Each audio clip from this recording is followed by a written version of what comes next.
अच्छा परी, एक बात बता, तेरा पति कौन है? I mean, तू प्रेग्नेंट है ना, तो फिर पति तो होगा ही।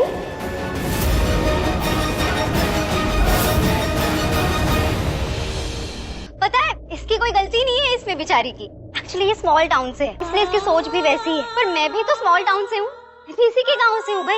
लेकिन मैंने ना हमेशा अच्छी चीजों पे फोकस किया है और बहुत कुछ अचीव किया है अपनी लाइफ में। लेकिन परी ने अगर फोकस किया है तो सिर्फ दूसरे मर्दों पे।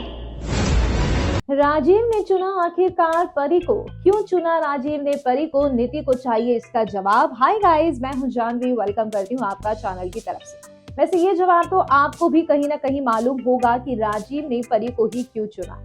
जब पार्टी में कपल एंट्री होनी थी, जब पार्टी में कपल लोगों को इंट्रोड्यूस कराना था, एक दूसरे के साथ निभाना था, तो यहाँ पर राजीव जो है परी को चुनता है, ना कि नीति को। परी जो है नीति को लेकर आती है कि संजू के लिए बहुत बड़ा दिन है, तुम्हें चलना होगा। अब यहाँ पर हम दूसरी ओर देखते हैं कि राजीव जब परी को चुनता है तो नीति के हाथ से ग्लास छूट जाता है। नीति को एक बुरा शौक लग जाता है कि मैं राजीव के लिए एक तो आ गई और राजीव ने मुझे नहीं चुना। और अब तक नीति की बस यही रट थी, नीति को यही डाउट था कि राजीव और परी के बीच में कुछ है। और यहाँ पर राजीव कह के थक गया कि नहीं, हमारे बीच में कुछ नहीं है।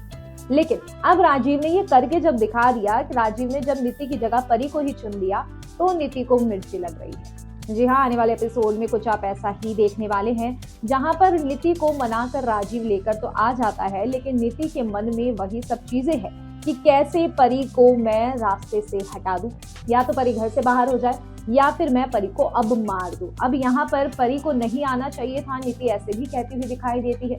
नीति ये भी कहती है अब तुम आ ही गई हो तो भुगतो, अब तुम्हारे साथ जो होगा तुम्हें भुगतना पड़ेगा। यानी कि नीति ने अपना एक दिमाग सेट कर लिया है कि मुझे परी को कुछ भी हो जाए रास्ते से हटाना है। नीति सही गलत की परख नहीं कर पा रही है। कमेंट सेक्शन में आप अपनी राय बताइए और कर दीजिए चैनल को सब्सक्राइब।